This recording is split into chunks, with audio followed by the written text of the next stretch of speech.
दिल्ली दंगों के मामले में पुलिस अपना काम कर रही है, शासन अपना और राजनीति अपना। संवेदनशील स्थिति में भी जमकर एक दूसरे पर आरोप प्रत्यारोप का सिलसिला चल रहा है और इन राजनीतिक बयानबाजी के बीच दिल्ली अपने जख्मों पर सुकून के मरहम की तलाश में। आपने देखा होगा कहीं रामनवमी के शोभा यात्रा पर अटैक, कहीं कुछ। यही बोमई साहब का विषय है। He is the chief minister, he is the home minister.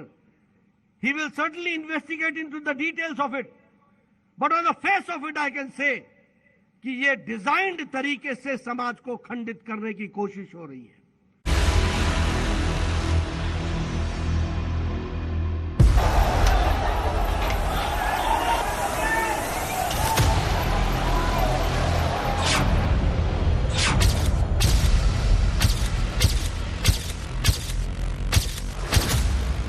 केंद्र सरकार दिल्ली में शांति व्यवस्था बनाए रखे।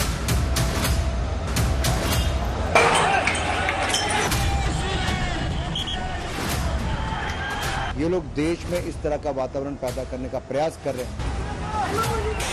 मुख्यमंत्री अरविंद केजरीवाल जी से भी निवेदन करूंगा कि ये समय घटना से पल्ला झाड़ने का नहीं है, जिम्मेदारी से भागने का नहीं है।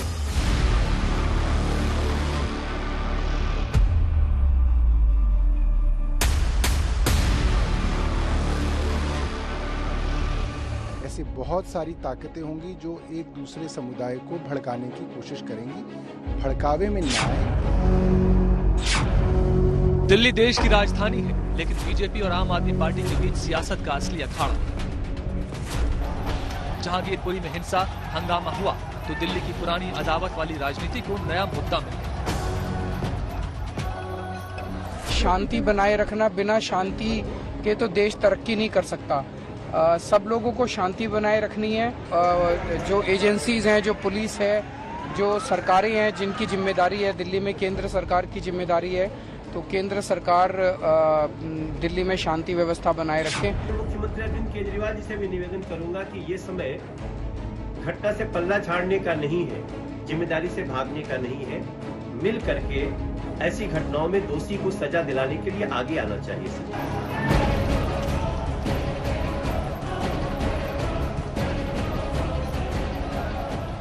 दंगों जैसी हिंसा की नौबत क्यों आई? क्यों दिल्ली बार बार और जल्दी हिंसा दंगों की चपेट में आ जाती है? ये सवाल धीरे धीरे बड़े हो रहे हैं, लेकिन राजनीति के लिए भी यही वक्त है अपना अपना हिसाब चुकता करने का। तो उनके लिए दिल्ली की हिंसा भी एक ताजा मुद्दा है और इसी के आधार पर एक दूसरे पर कड़े प्रहारों का सिलसिला भी जारी है। ये लोग देश में इस तरह का वातावरण पैदा करने का प्रयास कर रहे हैं। मैं यही कहना चाहता हूं, ये नफरत के बीज बोने का काम जो विपक्षी दल कर रहे हैं, अपनी राजनीतिक नैया को डूबने से बचाने के लिए ये देश की जनता बड़े ध्यान से देख रही है। इनके कारनामे जनता ने पहले भी देखे, इनको पहले भी नकारा है और आगे भी जनता नकारेगी। जहांगीरपुरी हिंसा जिस तरह से हुई उसको लेकर राजनीतिक प्रतिक्रियाएं तीखी हैं। किसी के लिए ये प्रायोजित हिंसा है तो किसी के लिए उकसावे का परिणाम।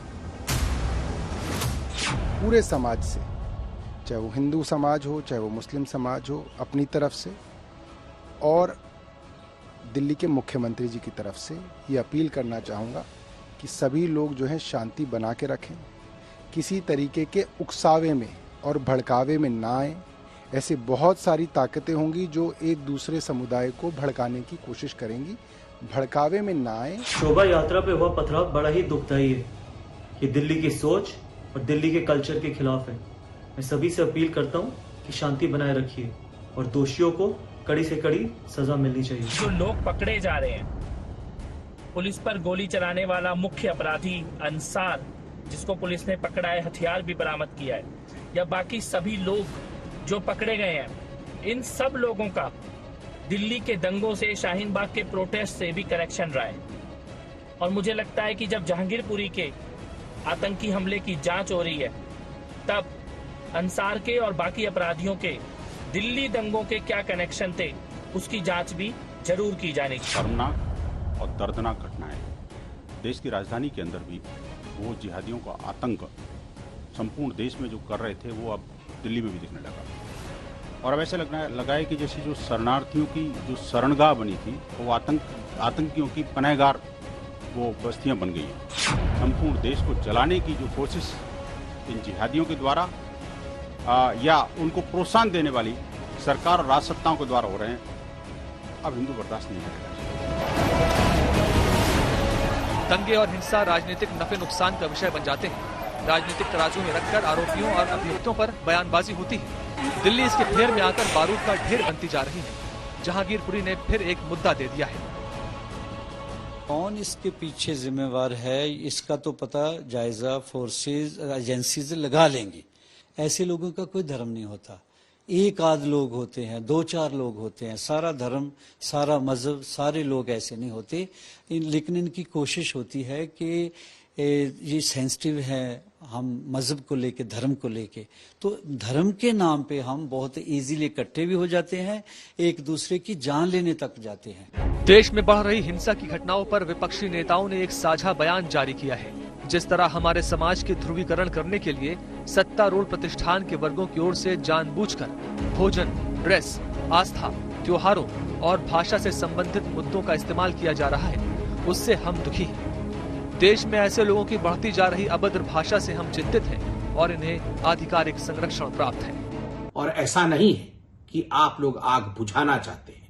दरअसल आप हो चाहे फारूक अब्दुल्ला हो या वामपंथी दल के नेता हो, वो केवल और केवल आग में घी डालने का काम कर रहे हैं। दिल्ली की हिंसा देश और देश की राजनीति के लिए कुछ संकेत दे रही है। इन संकेतों को पढ़ना ज्यादा मुश्किल नहीं है। जल्दी पढ़ लिया जाए तो दिल्ली और देश के लिए ठीक, वरना देर तो हो ही रही है।